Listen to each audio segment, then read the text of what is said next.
Hi, everybody. Welcome. Bonjour. Bonjour tout le And monde. welcome to today's COVID-wise event for staff and volunteers of Bienvenue à l'événement d'aujourd'hui My name is pour Danielle. les bénévoles des programmes pour les enfants et les jeunes. Je m'appelle Danielle Vernois, je suis la coordinatrice de l'initiative pour l'enfance et la jeunesse d'Ottawa et la modératrice de la séance d'aujourd'hui. Si vous souhaitez entendre la session d'aujourd'hui en français, veuillez sélectionner le bouton français dans le Zoom pour la traduction simultanée. Veuillez noter que pour la session d'aujourd'hui, seuls les modérateurs et les panélistes seront visibles et les participants seront mis en sourdine. Nous aimerions commencer par rendre hommage au peuple algonquin sur les terres non cédées sur lesquelles la ville d'Ottawa est établie. Nous aimerions également étendre cet hommage à tous les peuples des Premières Nations ainsi qu'aux peuples inuits et métis et leurs ancêtres et leurs aînés, de même que souligner leurs précieuses contributions passées et présentes à cette région. L'initiative pour les enfants et les jeunes à Ottawa, l'IEJO, est une collaboration entre plus de 80 organisations et agences communautaires qui visent le développement sain de tous les enfants et les jeunes d'Ottawa et que chacun d'entre eux ait la possibilité de réaliser leur plein potentiel. L'événement d'aujourd'hui est une initiative de l'IEJO en partenariat avec la prévention du crime Ottawa, Santé publique Ottawa, des services de loisirs, de la culture et des installations de la ville d'Ottawa et les clubs garçons et filles d'Ottawa. L'objectif de cet événement L'objectif de cet événement est de fournir aux programmes d'heures critiques tels que les clubs de devoirs et les programmes avant et après l'école l'occasion de poser des questions au sujet de la COVID concernant leurs programmes pour les enfants et les jeunes. Cette session comprendra des experts de Santé publique Ottawa, la Direction générale des loisirs et de la culture, ainsi que les clubs garçons et filles pour répondre à vos questions. Les panélistes d'aujourd'hui sont Dr. Sarah Edman, résidence en médecine à Santé publique d'Ottawa, Cathy Pruzakowski, directrice du département des services de loisirs et de la culture et des installations de la ville d'Ottawa, Mehdi Nadmassi, directeur des programmes pour le club garçons et filles d'Ottawa, et Linda Corr, infirmière de santé publique au sein de l'équipe de santé mentale de Santé publique d'Ottawa. Un enregistrement de ce webinaire sera disponible et publié sur le site web de l'IEJO, www.growingupgrid.ca. Reconnaissons que les informations de la COVID continuent à changer. Nos panélistes fourniront des informations basées sur les connaissances et les informations actuelles. Nous vous encourageons à consulter les dernières mises à jour et informations sur le site web de Santé publique Ottawa. Vous pouvez également vous inscrire à la liste de diffusion de l'IEJO pour les événements et ressources à l'avenir à l'adresse growingupgrid.ca. Merci à tous les participants et à vos questions. Certaines questions étaient très spécifiques à des programmes ou des circonstances uniques et beaucoup avaient des thèmes similaires. Afin d'être aussi inclusifs que possible, nous ferons de notre mieux pour fournir la réponse complète que nous espérons vous seront utiles. Ainsi, il se peut que nous ne lisions pas vos questions exactement comme elles ont été soumises, mais nous vous efforçons d'aborder des questions clés couvrant les thèmes soulevés. Le Dr. Erdman commencera notre session par une brève présentation de la COVID, suivie d'une période de questions et réponses. Si vous souhaitez poser une question pendant la discussion d'aujourd'hui, veuillez utiliser la fonction de questions-réponses en Zoom et non le chat. Nous nous efforcerons de répondre au plus grand nombre possible de questions ainsi que de partager les réponses à celles qui auront été manquées après l'événement d'aujourd'hui. Nous allons maintenant commencer par le Dr. Sarah Erdman de la Santé publique d'Ottawa. Bonjour tout le monde. Merci Daniel. Je vais juste vous donner une orientation rapide de la COVID-19 et de l'information que la Santé publique d'Ottawa aimerait partager avec vous aujourd'hui.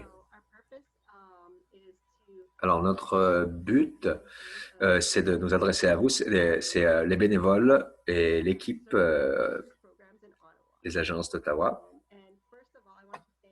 Et avant tout, j'aimerais vous remercier pour votre service incroyable. La pandémie nous a causé à changer la façon dont nous pensons, dont nous communiquons avec les autres. Et c'est grâce à votre travail et à votre engagement que nous sommes capables de faire ce travail ensemble. Alors, Santé publique Ottawa, en partenariat avec l'IEJO, est ici pour vous appuyer. Alors, d'abord, je vais commencer avec un petit peu d'informations sur la COVID-19. Alors, la COVID-19 est un virus qui cause des infections du système respiratoire. Habituellement, le COVID se répand avec des petites gouttes, donc à travers la salive, les éternuements, et ça se fait avec le contact proche. Nous pouvons également transmettre la COVID-19 en touchant quelque chose c'est une surface qui contient le virus et ensuite toucher notre bouche ou nos yeux. Alors, les gouttes respiratoires peuvent aller jusqu'à 2 mètres. peuvent se répandre jusqu'à 2 mètres. C'est pour ça qu'il est important pour nous de garder une distance sociale. N'importe qui peut attraper la COVID-19, c'est comme attraper un rhume ou la grippe. Mais il y a des personnes qui ont des plus grands risques d'être très malades à cause de la COVID-19. Ces risques incluent les adultes plus âgés, les gens qui ont un système immunitaire compromis, comme les gens qui se font traiter pour le cancer ou d'autres qui prennent d'autres problèmes médicaux et des problèmes médicaux sous-jacents tels que le diabète. Donc, il est très important pour chacun d'entre nous de faire tout ce qu'on peut pour nous protéger et pour protéger les membres de notre communauté. Et ça veut dire que nous devons suivre les directives.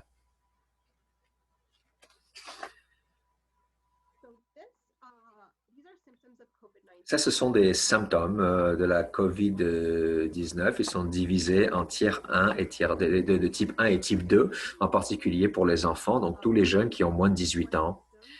Donc, les symptômes de type 1 sont une fièvre de 37,8 ou plus grande, une difficulté une toux et difficulté à respirer. Si vous avez des symptômes comme ça, on vous encourage à vous isoler et à vous faire tester, bien sûr, pour la COVID-19. Les symptômes de type 2, c'est ce que vous voyez sur la droite. Donc, c'est mal à la gorge, le nez bouché, la diarrhée, des maux de tête, la nausée ou une fatigue, des douleurs musculaires qui ne sont pas expliquées. Donc, si votre enfant a un de ces symptômes, nous vous encourageons à faire l'auto-isolation et garder l'œil sur ces symptômes pour au moins 24 heures. Si après 24 heures, il y a une amélioration et c'est toujours un seul symptôme, ils peuvent à ce moment-là reprendre leurs activités normales. S'ils développent 2 ou plus de ces symptômes, c'est à ce moment-là qu'on vous conseille, comme des symptômes de type 1, de vous isoler et de vous faire tester. Je sais que ça peut confondre un petit peu, mais nous avons des outils, si vous voulez, pour détecter. Chez les enfants, ces outils doivent être utilisés de façon quotidienne dans les gardes d'enfants et les écoles. Donc, ça peut vous permettre de prendre les meilleures décisions par rapport aux enfants. Nous avons également, spécifiquement pour les adultes, nous avons un outil de détection de la COVID et vous pouvez trouver tout ça sur notre site Internet. Nous recommandons que chaque personne utilise ces outils de détectage avant de participer à aucune activité que ce soit, en particulier avec les enfants.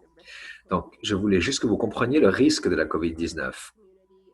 Alors que nous ouvrons nos communautés, nous nous engageons dans plus d'activités, il y a plus d'interactions et bien sûr, ça augmente le risque de transmission. Nous avons tous hâte de retourner à la normale, mais nous devons continuer à faire attention. Donc, nous devons reprendre nos activités, mais faire attention. Il n'y a pas de zéro risque pour l'instant au milieu de la pandémie.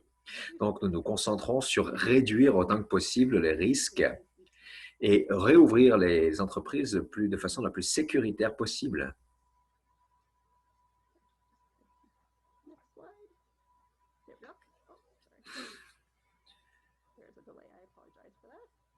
Désolé pour le délai, on va revenir là-dessus. Donc, la province de l'Ontario récemment a revu son modèle et nous avons besoin de plus de détails sur le site Internet de la province. Vous pouvez aller voir, mais je voulais juste souligner que c'est un système que nous devons nous adapter et être flexibles alors que nous allons de l'avant avec la pandémie. Donc, nous devons soit réduire, soit augmenter les interventions publiques basées sur les indicateurs de nombre de COVID dans notre communauté.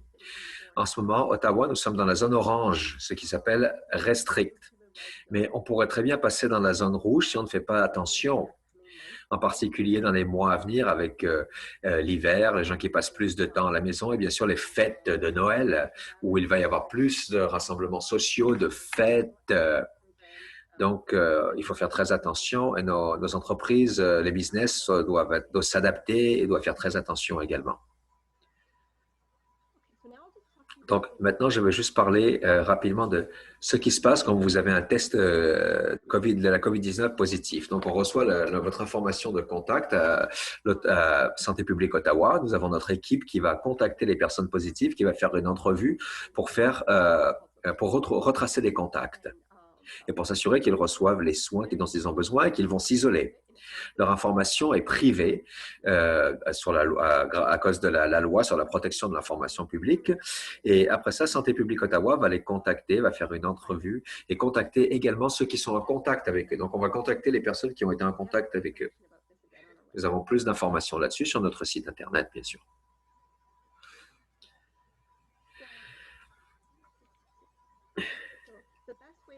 Donc, la meilleure façon de vous protéger et de protéger les autres, c'est de suivre ces 4 étapes pour être sage. Donc, portez vos masques. Vous isolez quand vous êtes malade. Restez à 2 mètres des autres et avoir une bonne hygiène quand vous vous lavez les mains. Donc, on va parler un petit peu de ces mesures. Donc, porter un masque, ça vous protège et ça protège les autres. Il y a des exemptions également au niveau de la ville. Donc, nous avons une loi, un règlement à Ottawa qui rend le port du masque obligatoire à l'intérieur des espaces publics. Et quand je porte un masque, c'est ce qui vous protège de moi. Et quand vous portez un masque, c'est ce qui me protège de vos gouttes respiratoires. Donc, selon le règlement, toute personne qui a plus de 2 ans doit porter un masque.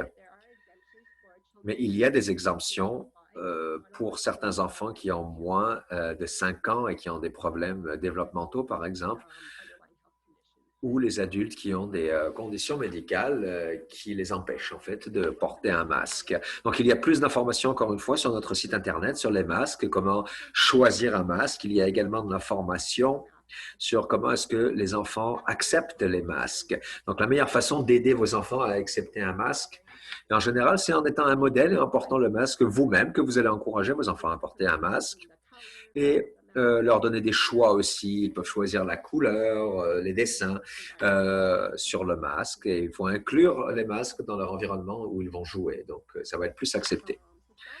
Donc, l'auto-isolation, c'est quand vous avez, ce que ça veut dire, c'est quand on vous avait dit de vous séparer des autres. Donc, quand vous avez un test positif, par exemple, vous devez vous isoler pour un minimum de 10 jours afin de prévenir, bien sûr, la diffusion du virus, la propagation du virus. Il y a d'autres cas où vous devez vous isoler. Par exemple, si vous allez être en contact avec quelqu'un qui est à haut risque, il faut 2 semaines d'isolation et c'est un peu plus long, c'est pour inclure la période d'incubation avant d'être malade et de tester positif. Mais c'est là où vous allez le plus, en fait, propager le virus. Donc, ça, c'est un exemple de comment à quel point le COVID-19 peut se répandre rapidement. Donc, ça, c'est une personne qui avait très peu de symptômes, qui a participé à un barbecue avec 40 autres personnes.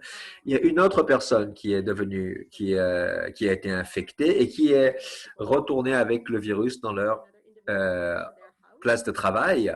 Une autre personne à l'emplacement de travail est rentrée, a ramené ça chez eux, donc a infecté d'autres personnes. Ça s'est répandu dans une garderie. Et donc, ça c'est encore une fois, ça s'est revenu à la maison, ça s'est répandu à nouveau à l'environnement de travail et ça s'est répandu à d'autres personnes. Donc, il faut garder une distance de moins de 2 mètres, 2 mètres ou plus des autres quand c'est possible. Il faut limiter les activités à l'extérieur de la maison.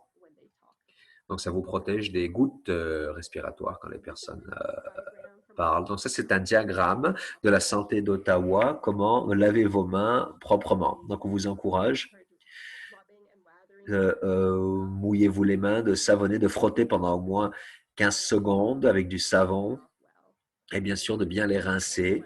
Et pour les enfants et pour tout le monde, il faut vraiment, on vous encourage de chanter une chanson comme Joyeux anniversaire, par exemple, pour vous rappeler de laver vos mains pendant 15 secondes.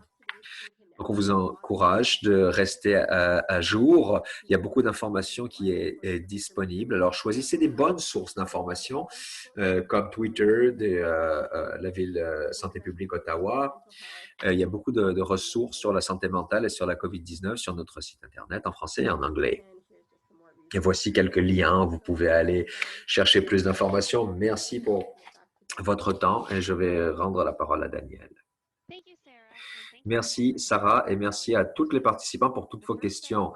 La première série de questions concerne la programmation en personne et sera destinée à Cathy.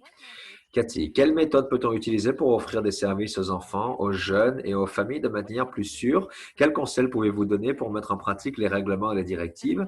Et j'aimerais en savoir plus sur l'utilisation des équipements sportifs de plein air. Peut-on par exemple jouer à la balle? Peut-on utiliser l'équipement si les mains et l'équipement sont aseptisés entre les participants et les utilisations?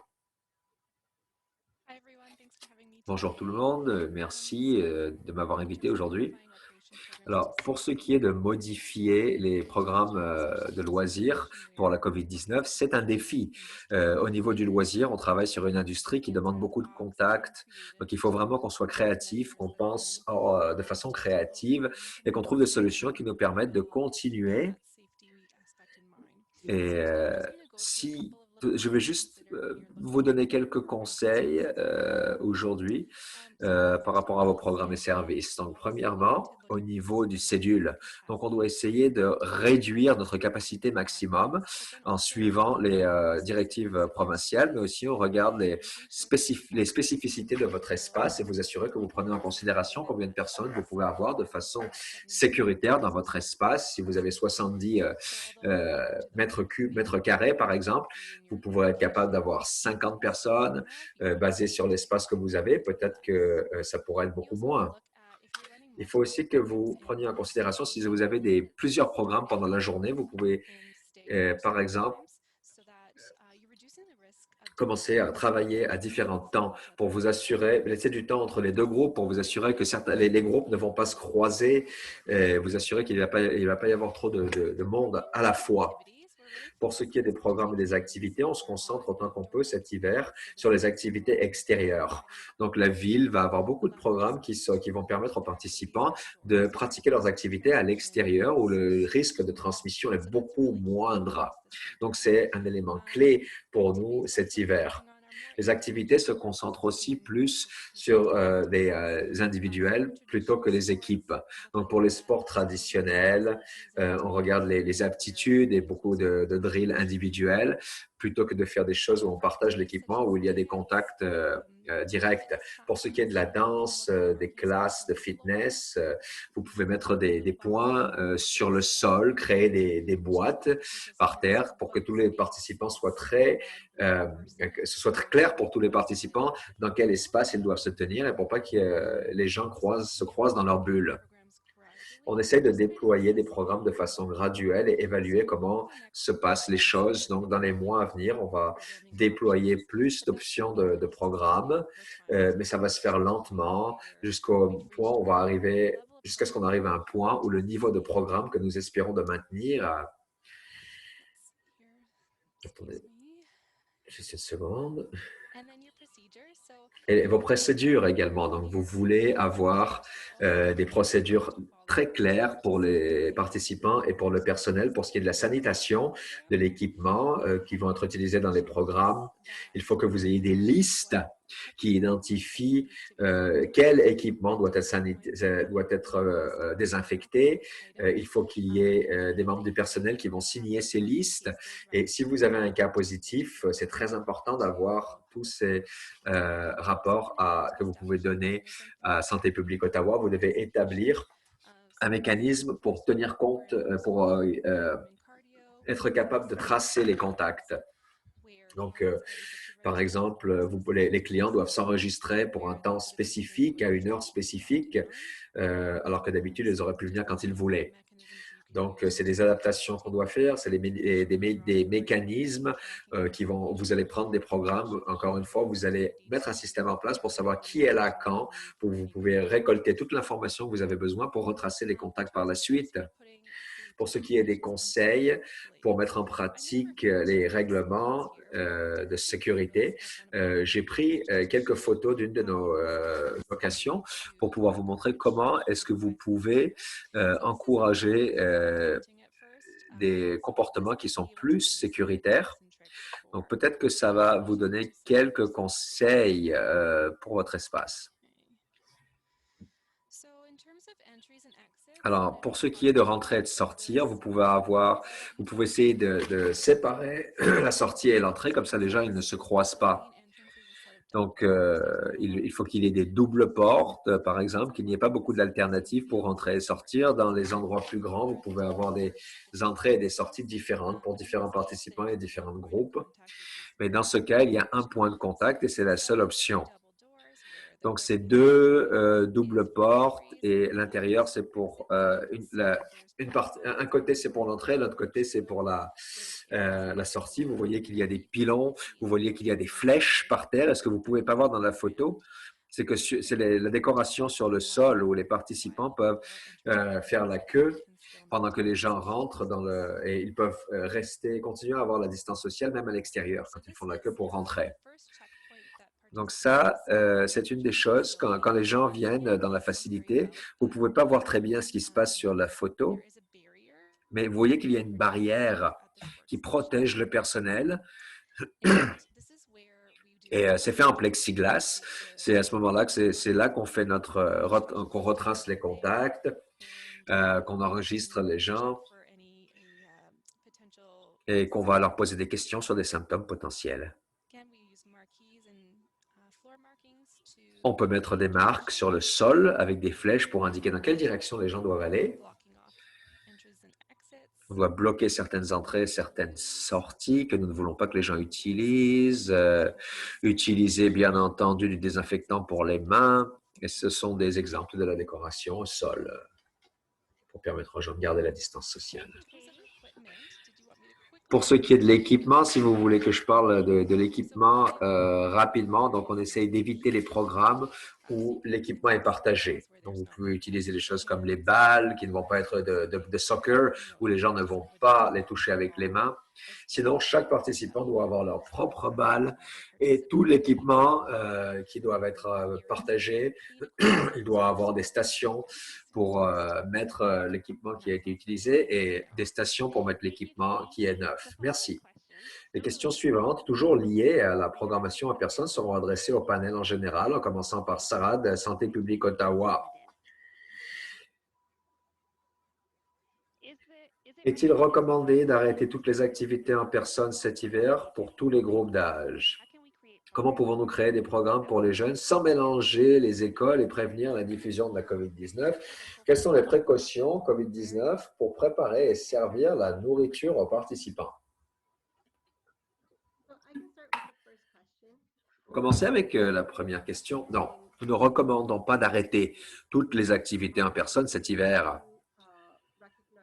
Nous voulons vraiment reconnaître que les activités en personne sont importantes pour la croissance et la santé mentale de nos enfants. Il faut essayer de trouver un équilibre entre les besoins physiques et mentaux de nos résidents, ainsi que les enfants et les jeunes. Mais on se concentre sur comment prendre des mesures, faire attention et essayer de trouver un équilibre entre les directives du COVID et les activités. Il faut qu'on pratique les activités de façon la plus sécuritaire possible.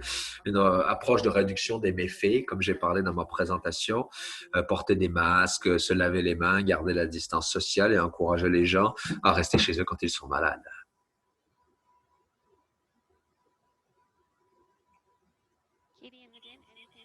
Cathy, Medine, est-ce que vous avez quelque chose à rajouter? Une chose que nous essayons de garder à l'esprit, il y a beaucoup de programmes virtuels, mais bien sûr, il y a certaines populations où on ne peut pas faire les choses de façon virtuelle, donc on offre toujours des programmes en personne pour être inclusif de tout le monde. Merci. Medine? Les activités à l'intérieur doivent continuer autant que possible. Je pense que la plupart des agences offrent d'autres options comme la plateforme virtuelle, etc. Mais nous essayons de planifier le plus possible pour faire des activités à l'extérieur. On a accès aux patinoires et aux espaces d'extérieur, mais les programmes à l'intérieur, la communauté répond beaucoup à cela depuis l'été, donc on veut continuer à faire cela. Est-ce que vous voulez qu'on parle des autres questions également? Donc, la deuxième question, c'était par rapport à mélanger des groupes, des écoles. Donc, une façon qu'on a été capable d'éviter cela, c'est de créer des groupes dans les écoles. Donc, on a dû faire des transitions et des changements quand on a ouvert à l'automne par rapport aux écoles qui rouvrent. Donc, notre école dans l'Est, à Dunmagad, on avait 2 écoles qui étaient proches, qui incluait une majorité des enfants qui venaient à cette allocation, à cet endroit. Donc, on a dédié du temps spécifique pour ces 2 écoles, pour que les jeunes puissent venir. Donc, ce sont que les jeunes qui venaient de ces 2 écoles. Donc, si possible, essayez de partager vos cohortes, de séparer vos cohortes basées sur les écoles qui sont proches de vos emplacements. Ça nous a aidé beaucoup. Dans un autre emplacement, on n'avait pas le même nombre d'enfants qui rentraient qu'on pensait. Donc, il a fallu qu'on change nos façons de faire. Et c'était à un emplacement où il y avait certaines familles qui travaillaient ensemble et ils ont créé leur propre cohorte. Donc, on s'est assuré qu'ils pouvaient rester dans leur propre bulle. Donc, il faut être flexible, c'est ce qu'on fait. Il faut être créatif et flexible. C'est quelques exemples de comment on peut le faire. Et au niveau de la nourriture, il y avait une question sur la nourriture. Vraiment, on se concentre sur la nourriture qui est déjà emballée. Je sais que ça peut être difficile. C'est difficile de mettre en œuvre parce que c'est tellement essentiel, la nourriture à nos programmes, et essayer d'utiliser le plus possible la nourriture pré-emballée. C'est ce que Santé publique d'Ottawa nous encourage à faire. Et nous devons nous assurer qu'on est capable de donner cela à nos programmes à l'intérieur et à l'extérieur. Donc, il faut vraiment être flexible par rapport à l'élément alimentaire. C'est difficile, mais c'est important aussi. Merci. La prochaine question, c'est pour Sarah de SPO. Quel est le meilleur type de thermomètre à utiliser dans les programmes? Par exemple, un thermomètre que vous tenez sur le front ou le poignet est-il aussi efficace qu'un thermomètre à l'oreille?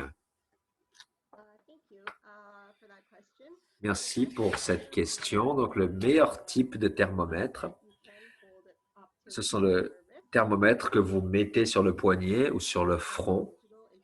C'est un thermomètre digital infrared. C'est aussi efficace que celui que vous mettez dans l'oreille. Et en fait, c'est plus facile à utiliser. C'est vraiment très juste parce des fois, il y a une mauvaise façon de prendre la température. Donc, ces thermomètres sont très faciles. Il faut juste les tenir. Ils doivent être dans la même, bien sûr, il faut mettre le thermomètre dans la même pièce que la personne qui va être testée au moins 30 minutes avant de les utiliser parce qu'ils sont très sensibles à la température ambiante. Merci.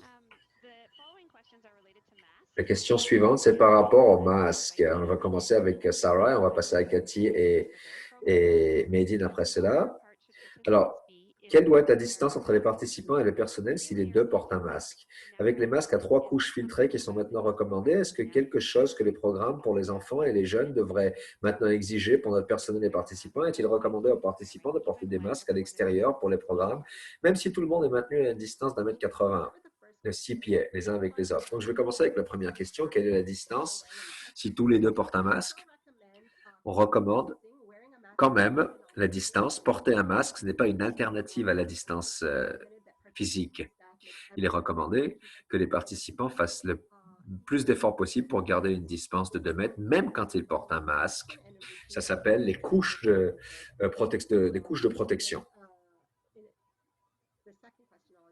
La deuxième question, je vais en parler, les 3 couches filtrées qui sont maintenant recommandées. Que vous exigiez ça dans votre programme et pour votre personnel, c'est votre choix. Nous recommandons que si vous portez des masques, que ce soit des masques les masques qui sont faits de matériel, de textile sont toujours acceptables. Si vous achetez par contre un nouveau masque à ce moment-là, c'est une bonne idée d'acheter un masque à 3 couches filtré, où il y a la couche à l'extérieur et à l'intérieur. Et après ça, il y a une espèce de filtre qui peut se mettre à l'intérieur, qui peut s'insérer à l'intérieur du masque. Et on recommande toujours que ce soit vraiment, que ça prenne la forme du visage de façon naturelle. Pour la troisième question, par rapport à l'extérieur, on encourage les gens à porter un masque à l'extérieur quand même et de garder en particulier quand on ne peut pas rester à 2 mètres ou plus. Et bien entendu, le risque à l'extérieur est beaucoup plus bas. C'est plus facile d'avoir la distance physique à l'extérieur qu'à l'intérieur et ça réduit beaucoup beaucoup les risques. Donc, les risques ne sont pas éliminés, mais ça nous aide quand même d'être à l'extérieur à réduire le risque encore plus. Merci, Sarah. Kelly et Méline, est-ce que vous voulez rajouter quelque chose là-dessus? Non, rien pour moi, merci. Juste qu'il faudrait changer les directives qu'on a reçues de la SPO cet été, c'était très spécifique. On n'incluait pas les masques pour les enfants pendant l'été. C'était seulement le personnel. Et après ça, quand les écoles ont réouvert à l'automne, on a fait une transition et les enfants devaient à nouveau porter des masques. Donc, quand les enfants et les jeunes, par exemple, s'engagent dans des activités intenses physiques, ils ne sont pas obligés de porter un masque à ce moment-là. Mais sinon, ils doivent porter un masque. Merci Méline, merci tout le monde. Les questions suivantes seront adressées à Sarah pour commencer, après quoi Cathy et Méline pourront parler de leurs expériences vécues. Donc, pourquoi certaines personnes doivent-elles s'isoler pendant 10 jours et d'autres pendant 14 jours? Que se passe-t-il si un membre du personnel ou un participant déclare avoir été positif pour la COVID-19? Que se passe-t-il et quelles mesures doivent être prises si un programme doit être fermé? Quelle est la durée des fermetures? Merci, Daniel. Alors, certaines personnes doivent s'isoler pendant 10 jours et d'autres pendant 14 jours. Ça peut apporter à confusion, donc je vais essayer de clarifier pourquoi. Si quelqu'un est testé positif pour la COVID-19, ils doivent s'isoler pendant 10 jours, à partir du moment où ils ont commencé à avoir des symptômes ou à partir du moment où ils reçoivent un test positif. Ces personnes, comme je l'ai mentionné plus tôt, vont avoir des contacts à risque, les membres de leur foyer, d'autres personnes avec qui ils ont des contacts rapprochés. Donc, ces personnes, quand on retrace les contacts, SPO va les identifier comme des contacts à haut risque et on va demander à ces personnes de s'isoler pendant 14 jours. Pourquoi est-ce que c'est plus long? C'est pour prendre en considération l'incubation. D'abord, il faut être malade, il faut développer des symptômes. Donc, c'est ce qu'on appelle la période d'incubation. Donc, 14 jours, ça prend en considération l'incubation. Alors, qu'est-ce qui se passe si un membre du personnel ou un participant est positif pour la COVID-19? Notre objectif, SPO, c'est d'arrêter la propagation de la COVID-19 avec la personne qui est positive. Donc, si quelqu'un est positif et a des symptômes, on va travailler en collaboration avec les programmes pour réduire le risque de la propagation de la COVID-19 dans le programme. Donc, on va aider le programme à réviser leurs pratiques pour réduire la transmission de la COVID. Nous allons faire des recommandations au niveau des tests et identifier qui était en contact proche avec l'individu qui a testé positif et recommander qu'il s'auto-isole et qu'il se teste s'ils sont identifiés comme un contact proche. On va déterminer si le programme peut continuer, s'il y a des mesures additionnelles qui sont nécessaires. Et on va contacter directement les personnes concernées. Donc, vous allez avoir un appel de la Santé publique Ottawa. Et qu'est-ce qui se passe si un programme doit fermer? En général, un programme devra fermer dans un contexte d'une éclosion. Une éclosion sera déclarée si on détermine qu'il y a 2 cas positifs qui sont liés l'un à l'autre. Donc, ça peut être un enfant ou un membre du personnel qui soit devenu infecté l'un de l'autre ou d'une source commune. Donc, chaque cas il y aura une enquête par Santé publique Ottawa sur chaque cas. Et si un programme est fermé, nous allons communiquer avec les enfants ou les autres contacts pour leur dire ce qui se passe. Et on va continuer avec le programme pour identifier les prochaines étapes. Et quand le programme sera prêt à ouvrir, quelle est la durée de fermeture typique? Basé sur la situation, en général, on permettra à un programme de rouvrir quand ça fait au moins 2 semaines qu'il n'y a eu aucune preuve de transmission continue et qu'il n'y a plus de membres du personnel qui sont malades. Donc, si une chose comme ça devrait se produire, à ce moment-là, la période de fermeture pourrait être prolongée. Merci, Sarah. Cathy, on va vous laisser rajouter quelque chose sur le contexte. Alors, c'est là où c'est très important d'avoir vraiment des dossiers très clairs qu'on peut accéder très rapidement. Comme ça, on peut rapidement identifier tous les autres contacts proches qui doivent être avisés. À travers notre expérience, ce que je trouve, j'ai eu affaire à des membres du personnel et des participants positifs, c'est que ça ne va pas être la même chose. Il n'y a pas d'ABCD à suivre, c'est très individuel. Un site où j'étais, il y a un membre du personnel qui a été testé positif à cause de la nature de leur travail, le fait qu'ils n'avaient pas de contact proche à cause des EPI, etc. Donc, il n'y avait pas grand-chose à faire avec ce cas-là, alors que dans d'autres situations, le type de programme, le rôle du personnel, etc., ça va contribuer à la réponse de SPO. Il n'y a pas vraiment de solution pour tout le monde, de solution claire quand quelqu'un est positif. C'est vraiment qu'il faut travailler de façon collaborative. Il faut collaborer avec Santé publique Ottawa et ils vont identifier les actions que vous devez prendre. C'est tout pour moi. Merci. Merci, Kelly. Méline? Bien sûr, donc, suivre un petit peu sur ce qu'a dit Kelly. Il n'y a pas d'approche typique, mais la clé, c'est d'être préparé à l'avance. Donc, avec Santé publique Ottawa, on était capable de créer un document de 35 pages qui revise toutes les choses qui doivent être prêtes. Donc, ça veut dire avoir une pièce d'isolation, que faire quand un membre du personnel a un test positif, que faire quand un membre ou un des enfants dans vos programmes est positif. Donc, on a dû faire ce travail à l'avance pour presque 3 mois, 2 mois et demi. On a été capable d'éviter d'avoir un cas positif. Mais quand on a eu ce cas positif, on est revenu, on a revisité notre documentation avec les directifs de Santé publique Ottawa pour savoir à quel point il fallait revenir en arrière. Donc, on a été capable de tracer quand la personne a commencé à montrer des symptômes et savoir qui ils ont été en contact avec. Et on a eu des groupes séparés. Ça nous a permis de réduire certains des risques par rapport à qui vous devez contacter et avec qui vous devez faire un suivi. Donc, les demandes sur la santé publique Ottawa sont très hautes. Donc, ce que vous pouvez faire pour aider ce travail, faites-le. Communiquez avec les familles, communiquez avec les parents des enfants, avec les membres. C'est une clé. Il fallait même mettre sur les médias sociaux une annonce, juste au cas où on aurait manqué quelqu'un qui est venu dans le programme. Donc, au moins, on a diffusé l'éducation, donc préparation et communication par rapport à l'événement. C'est ça qui est clé. Merci, Médine. Et merci encore, membre du panel. Lorsque les programmes ne peuvent pas se dérouler en personne ou sont contraints de fermer, beaucoup d'entre eux essaient de passer à la programmation virtuelle. Les questions suivantes sur la programmation virtuelle sont adressées à Médine. Qu'est-ce que la programmation virtuelle et comment pouvons-nous adapter au virtuel ce que nous avons généralement fait en personne? Comment la programmation virtuelle se comporte-t-elle à la programmation en personne? Quels outils virtuels peuvent être utilisés pour créer une bonne expérience pour les participants? Comment la programmation virtuelle peut-elle offrir une activité physique et les liens sociaux pendant la COVID-19? Comment pouvons-nous offrir des programmes à ceux qui n'ont pas accès à Internet? Ce sont toutes des bonnes questions. On va parler des plateformes virtuelles. Donc, il y a 3 choses qu'on offre en ce moment.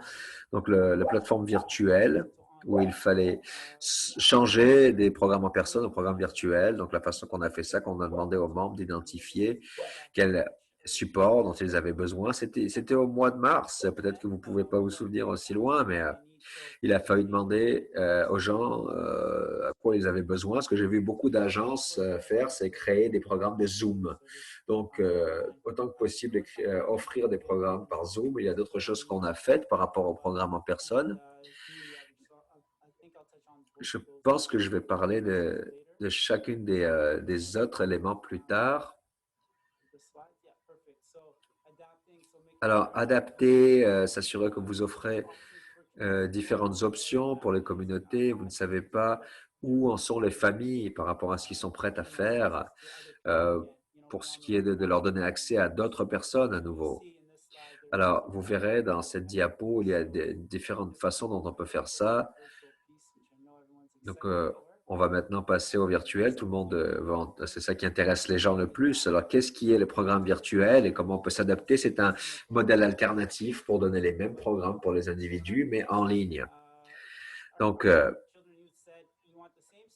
Donc, on veut les mêmes personnels, on veut les mêmes programmes et on veut que ce soit maintenant. Alors, comme vous le savez, notre personnel pour les jeunes et les enfants ne sont pas nécessairement formés techniquement pour les programmes techniques et ne sont pas prêts, ils ne sont pas formés pour les plateformes, mais il a fallu qu'on fasse le pivot, donc on a fait ça. Ça nous permet de rester en contact avec les membres, de les aider aussi avec leurs propres isolations, de leurs familles, de leurs écoles, de leurs amis.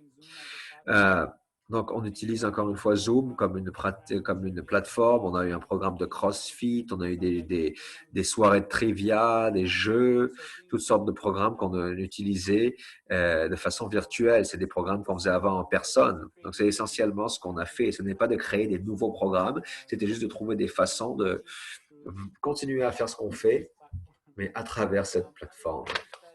D'autres choses qu'on a fait au début, comme vous voyez sur votre écran, ça montre un petit peu ce que ça peut être fait. Donc, les personnes qu'on fait maintenant de façon virtuelle, on a eu un cédule pour la communauté. Il y avait beaucoup de leçons qu'on a apprises. Donc, ce que vous voyez à l'écran, c'est ce qu'on a fait de mars à juin, alors qu'il y a eu c'était la première réaction pour continuer à servir la communauté pendant la pandémie.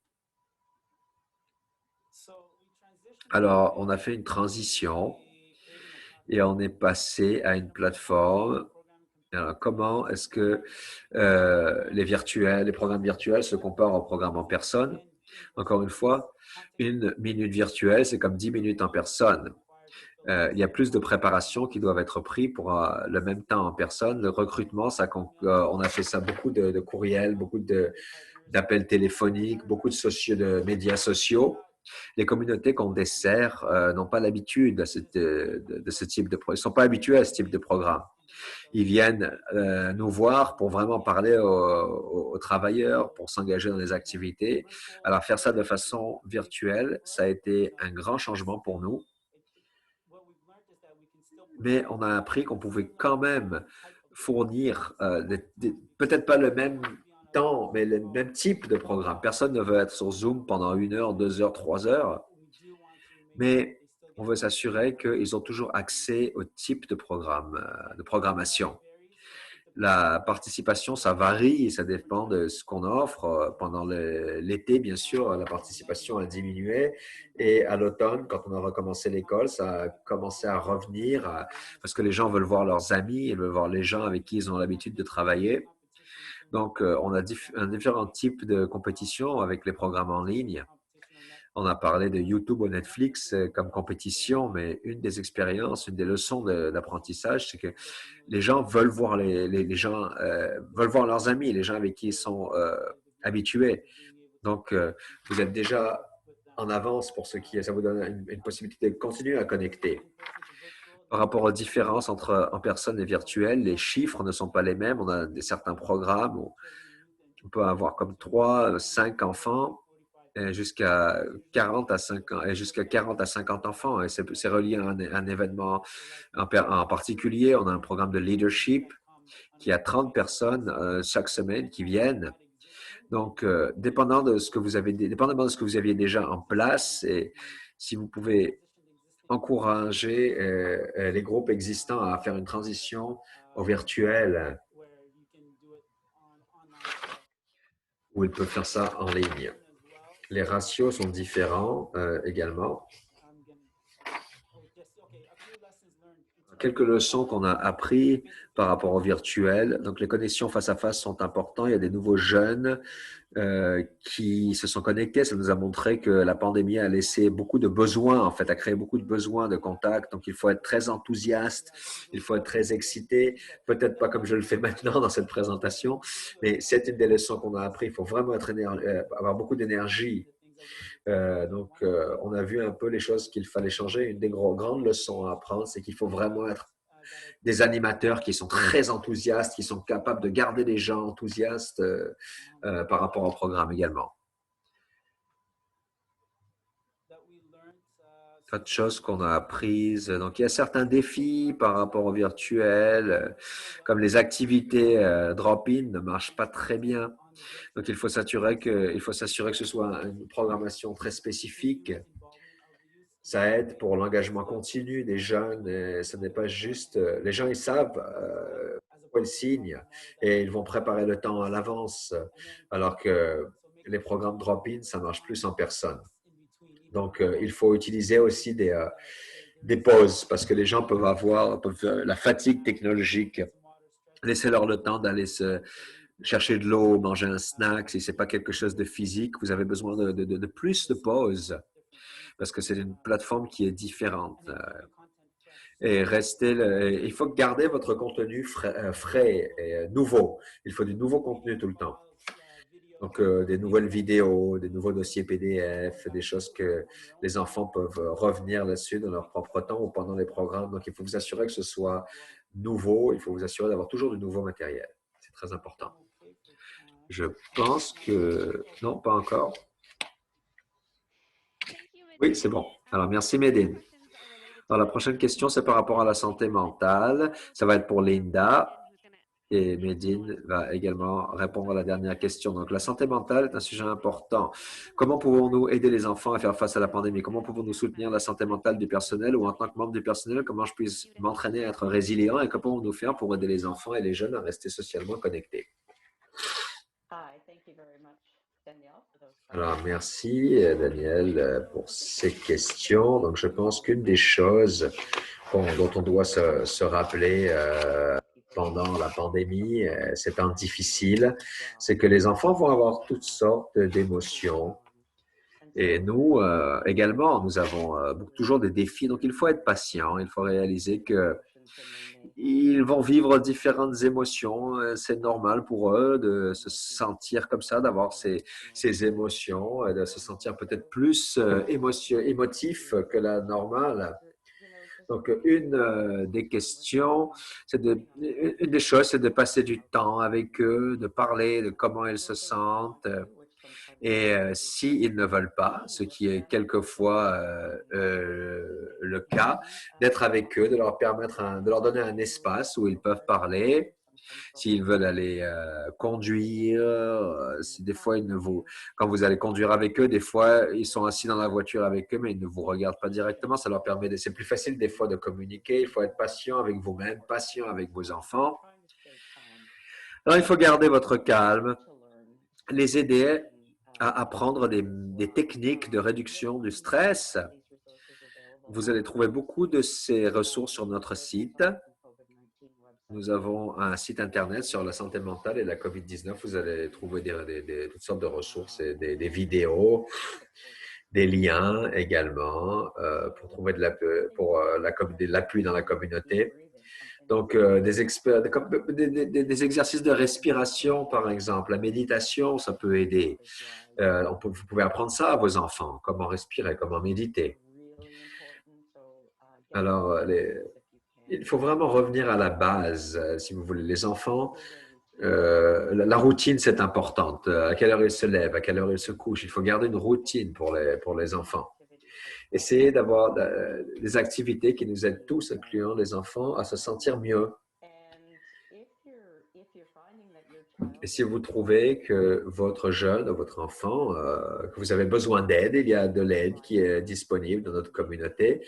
Vous voyez la diapo, en ce moment, ça parle d'un nouveau service. Ça s'appelle Counseling Connect, ainsi que les cliniques de thérapie. Donc, on doit simplement s'assurer que les gens savent où aller pour trouver ces services. Alors, notre site Internet a une liste de toutes les ressources pour la santé mentale. Et vous pouvez l'imprimer, vous pouvez publier ça sur votre site également et aider les gens à trouver des services dans la communauté. Donc, assurez-vous que vous avez cette liste et essayez vraiment d'utiliser ces ressources quand vous en avez besoin. Merci Linda. Médine, est-ce que vous pouvez nous donner des exemples, des choses qu'on peut faire pour rester connecté socialement pendant la pandémie? Comment est-ce qu'on peut faire cela? Une des leçons qu'on a apprises, c'est de diversifier la façon dont on communique avec les gens. Avant, on ouvrait notre porte et les gens rentraient.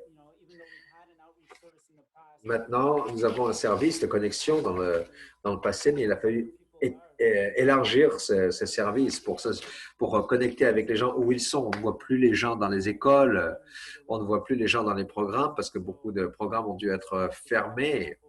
Donc ça, c'est des exemples spécifiques. On a fait un partenariat avec Santé publique Ottawa et la ville d'Ottawa pour faire notre programme d'ambassadeur de voisinage où on demande aux jeunes de parler aux autres jeunes dans les parcs, dans les quartiers où ils peuvent les trouver pour essayer de partager cette information au niveau du COVID et qu'est-ce qui existe, quels services sont disponibles. Ça a été élargi. On partage avec différentes agences gouvernementales pour s'assurer que l'information est disponible et qu'on peut continuer à faire ce travail de connexion. Dans la plus grande leçon, j'imagine, ce serait de diversifier la façon dont on peut connecter et communiquer avec les jeunes parce qu'on va dans les centres commerciaux, par exemple. Il y a certains centres commerciaux qui sont ouverts, on les trouve là-bas, on les trouve en train de jouer au basket quand il fait beau. Donc, il y a des gens qui sont à l'extérieur, même si on voit les choses sur les médias sociaux et d'autres endroits, les messages face à face sont très importants et il faut qu'on soit capable d'avoir ces conversations et de reconnecter, de connecter avec les enfants, avec les jeunes où ils sont. C'est tout ce que j'ai à dire là-dessus. Je pense qu'il y a un peu de temps pour d'autres questions. Merci, Medine. Et juste pour vous rappeler, nous avons quelques minutes, donc il y a des questions et réponses, si vous voulez, sur votre écran. On a eu une question plus tôt, donc merci. Quels sont le nombre maximum de participants pour les activités à l'intérieur? Est-ce que ça dépend de la taille de l'espace? Peut-être que Kelly, vous pourriez répondre à cette question parce que vous avez parlé de la taille des espaces. Peut-être répéter ça. Alors oui, même si pour l'instant, ça reste à 50, ça dépend des espaces que vous avez. Donc, je pense que c'est 70 mètres carrés par personne. Donc, il faut que vous regardez l'espace, la capacité, la taille de votre espace et faire vos calculs. Ça inclut l'espace et les participants. Donc, il faut avoir un nombre de participants un peu plus bas pour avoir le bon nombre de personnes, membres du personnel qui puissent s'occuper du programme. Alors, je vais faire une pause pour voir s'il y a possiblement d'autres questions. Et sinon, je peux toujours demander aux panélistes s'il y a d'autres choses qu'ils veulent. Ils nous ont donné beaucoup d'informations aujourd'hui. Est-ce qu'il y a d'autres choses qu'ils veulent répéter? Oh, on vient d'avoir une question. Notre centre utilise TikTok pour connecter avec les enfants. Est-ce qu'il y a de la littérature au niveau de la vie privée qui existe au niveau de TikTok? Je ne sais pas si on a la réponse aujourd'hui. Medine, est-ce que vous avez quelque chose à dire par rapport à TikTok et à la vie privée?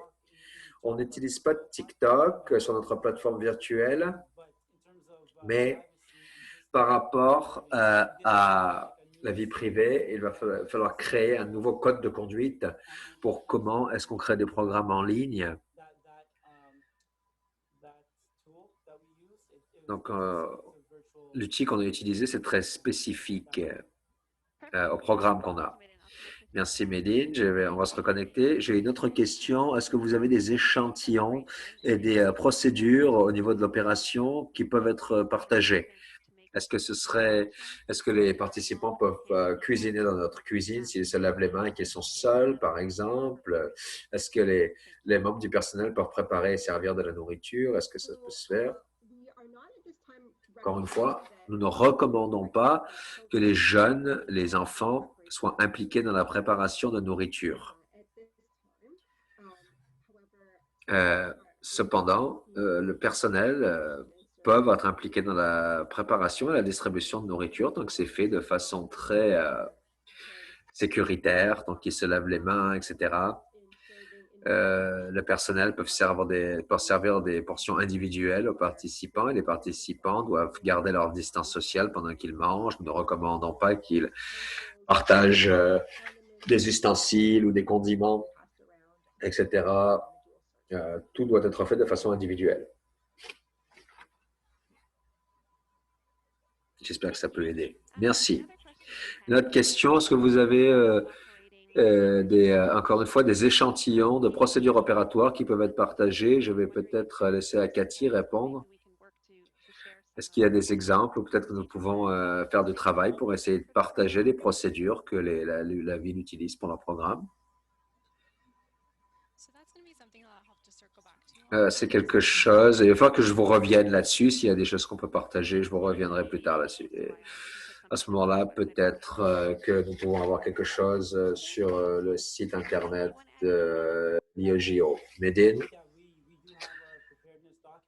nous avons notre document de préparation. C'est sur notre site Internet et je vais essayer de partager ça avec vous. Merci, Medine. La prochaine question, peut-être pour Linda, est-ce qu'il y a des conseils pour parler aux jeunes adolescents sur la santé mentale, en particulier ceux qui ne vont probablement pas faire un suivi avec les ressources professionnelles ou qui sont tristes ou qui ont peur? Bien sûr. C'est une très bonne question. OK. J'ai ma vidéo. Je pense que c'est une bonne question. Ça peut être un grand défi, en particulier, d'encourager les adolescents de participer. Il faut être un modèle. Il faut donner l'exemple. Si vous êtes confortable à parler des enjeux de santé mentale, qui va aider votre enfant à être plus confortable. On a une vidéo sur notre site Internet sur comment parler de la santé mentale. Alors, si vous allez sur la page santé mentale de Santé publique Ottawa, vous allez trouver des vidéos qui parlent de la santé mentale.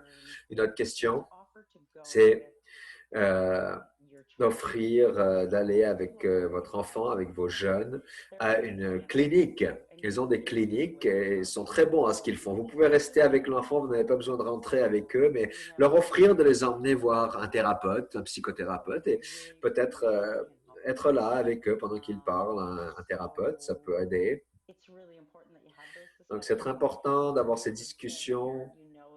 En tant que parent, vous savez si ils ont de la difficulté.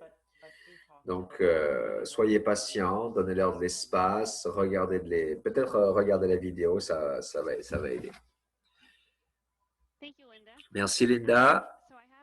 Alors, Medine, est-ce que vous vouliez ajouter quelque chose? Non. D'après ce que Kelly et Linda ont dit plus tôt, il ne faut pas avoir trop de programmes au départ.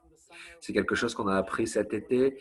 On a juste ouvert les portes pour rappeler aux gens qui nous sommes et ce qu'on peut fournir, mais n'offrez pas trop de programmes. Ça va venir plus tard.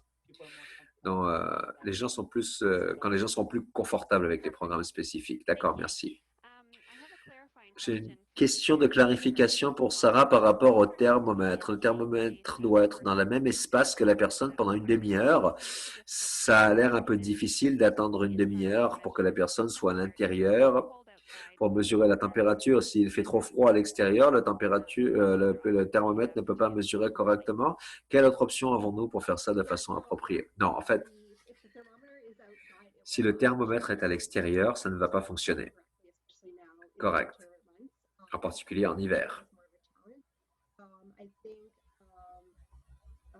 Je pense que d'une façon pratique, sur comment faire ça proprement, ça ne doit pas être dans la même salle que la personne, juste dans la même température ambiante. Donc, si quelqu'un vient de l'extérieur et que vous prenez votre température, ils vont venir à l'intérieur pour se faire prendre la température. Il ne faut pas amener le thermomètre à l'extérieur, c'est tout. J'espère que ça clarifie. Merci, Sarah. Et une autre question que j'ai eue, c'est par rapport aux collations qui sont offertes par les banques alimentaires. Est-ce qu'on peut envoyer les gens chez eux avec de la nourriture qui est avec des portions individuelles de nourriture qui viennent des banques alimentaires? Si personne n'a touché cette nourriture et n'a eu une interaction avec cette nourriture, n'a pas éternué sur la nourriture, je pense que oui, c'est sûr d'envoyer des portions individuelles de nourriture que les gens peuvent emmener chez eux. Si la nourriture a déjà été servie, à ce moment-là, ça ne devrait pas la partager. Merci, Sarah. Et je pense que ça termine toutes nos questions. pour maintenant, en tout cas, ce qui est formidable parce que nous avons atteint la limite de temps. Alors, je veux merci à tous d'avoir participé aujourd'hui au nom de l'IEJO. Nous apprécions vraiment vos questions et le temps que vous avez réservé aujourd'hui. Suite à l'événement d'aujourd'hui, nous passons en revue toutes les questions posées par le biais du logiciel Zoom afin de partager les réponses aux questions que nous avons manquées. Nous allons faire un suivi et nous allons partager l'enregistrement d'aujourd'hui. Ça va être mis sur notre site Internet, www.growingupgrade.ca. Merci à tous nos partenaires. Votre soutien et votre expertise sont appréciés, est important. Merci à Crime Prevention, la prévention du crime Ottawa. Alors, avec cela, j'espère que tout le monde, je souhaite une très bonne journée à tout le monde. Merci tout le monde.